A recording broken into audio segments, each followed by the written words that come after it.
Oh God, may the words of my mouth and the meditations of all of our hearts be pleasing in your sight, oh God, our rock and our Redeemer. Amen. If music be the food of love, play on. Give me excess of it, that surfeiting the appetite may sicken and so die. So begins Twelfth Night's Duke Orsino. Shakespeare's famous play starts in the middle of his longing, in the middle of his love. He is in love with Olivia, a woman grieving the loss of her brother, held tight by grief, the miry bog of love with nowhere to go. And so Orsino's love goes unrequited. And so he longs for music, so much music that it overwhelms him and feeds his heart to the point of bursting, that he might lose his appetite for music and for love. Because music has power. In Shakespeare's time, music and love went hand in hand. Because you listened to, rather than saw or grasped it, people believed that music could go straight into your head and touch your soul directly.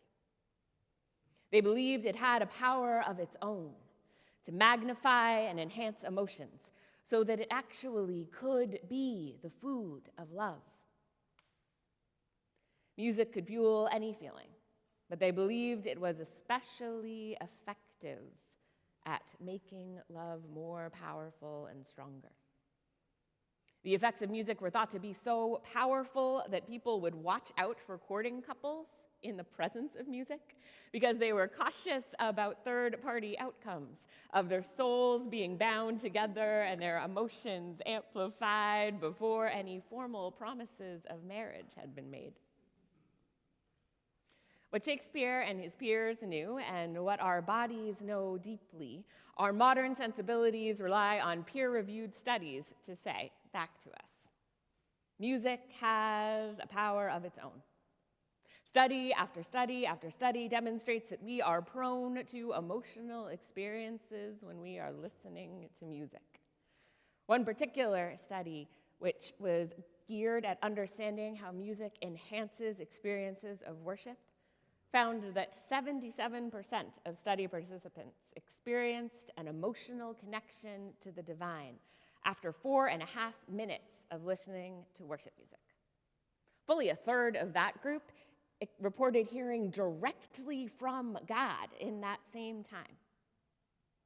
Now, I say if all that it takes is for us to start singing at each other for a third of the people in this room to hear from God, we should just sing everything we do all the time, right? We'd have a direct line to what God's thinking. No? Fair enough. The truth is, of course, that it matters what we sing, because music has a life and power of its own. That same story counterbalanced worship music with a dissonant 12-tone song in what they called an opera style. And as I'm betting you can guess, almost no one heard from God by listening to that. Now, I'm not totally sure why we had to dunk on opera to get there, but the study did find that different kinds of music, sacred, secular, atonal, had different impacts. People were able to access God more or less easily because of what they were hearing, because of the differences in the music they were listening to. One of the things we are doing tonight is celebrating Alan and Sarah and all of their wonderful worship leadership. Not their voices, which are wonderful, or their skills, which are many, but their worship leadership, which we all agree, tacitly or explicitly, is a different thing. If music be the food of love, play on. Worship is its own thing. Perhaps worship is the food of love, a moment of exchange between us and God, between us and the one who is love. A moment when time, energy, attention, and action are set aside for attuning to, listening to, hearing from, and worshiping God.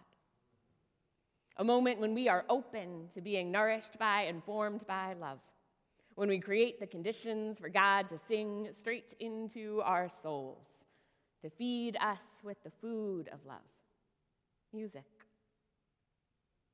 Psalms are meant to be sung. This particular psalm, Psalm 40, the one that Dawn read tonight, is a song of thanksgiving for deliverance and a prayer for help. Its author has experienced God and sings both of the ways they've been nourished by the one who is love and of their ongoing need for God in the midst of a tumultuous life. I waited patiently for the Lord, who inclined their ear and heard my cry. God drew me up from the desolate pit, out of the miry bog, and set my feet upon a rock, making my steps secure. God put a new song in my mouth, a song of praise to our God. Happy are those who make the Lord their trust. Sacrifice and offering you do not desire, but you have given me an open ear. Almost all you need to know to live a life of faith in our God is in this psalm. These short verses hold most of the wisdom of 66 books, distilled into a song so that their truth might travel through your ear directly into your soul. The psalm sings of a life of faith, of waiting patiently for the Lord, when we know that patience is better translated long suffering, of crying out to God in the midst of our suffering, of enduring trust that God will be God, powerful rescuer, even when we cannot see when or how, of celebrating and sharing widely when we do see God at work in our lives and in the world. And it sings of a God that I am glad to follow, one who hears the cries of those who suffer, one moved to act as rescuer, one who is trusty and true, and one who requires not sacrifice but an open ear.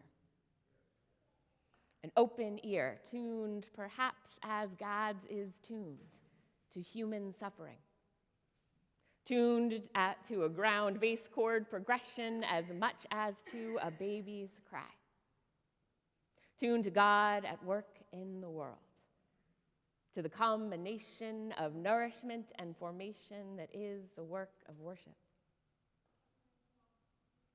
But music has a power and life of its own. Atonal opera-style music produces a different outcome than a love song.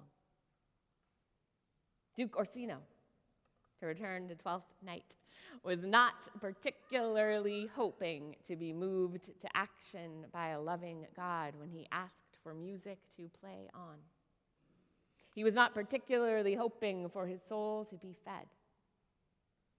Orsino is not interested in music as love or love as worship, love as nourishment and formation. He's not even really interested in regular old, enduring, requited human love. Not to spoil a 400-year-old play, but he doesn't even end up with Olivia, the woman he's languishing over when the play begins. No. When Orsino sings for music as the food of love, he wants something else. He is hoping to wallow in a form of love that looks more like gluttony, more like self-indulgent excess for its own sake than attuning to other-centered care or love of God. This is love as one-sided infatuation, not as worship. Music as something to be consumed to excess, not as an invitation to commune with divinity. And for us, that's a helpful counterpoint a helpful line of demarcation, because worship is its own thing. Worship should be reserved for more than your unrequited crush. Worship, in song or silence, is a sacred act, a moment of exchange between us and God, a moment when we are open to being nourished by and formed by love, when we create the conditions for God to sing straight into our souls. It is a time for open ears and open hearts, a time to reaffirm what we believe about a life of faith and about the God we follow, one who hears the cries of those who suffer, one who moves to rescue, one who is trustworthy and true, one who requires not sacrifice but an open ear, tuned as theirs is to the beauty and pain of the world. If that is worship, if that is what it means to make up the food of love, then truly do play on. Amen.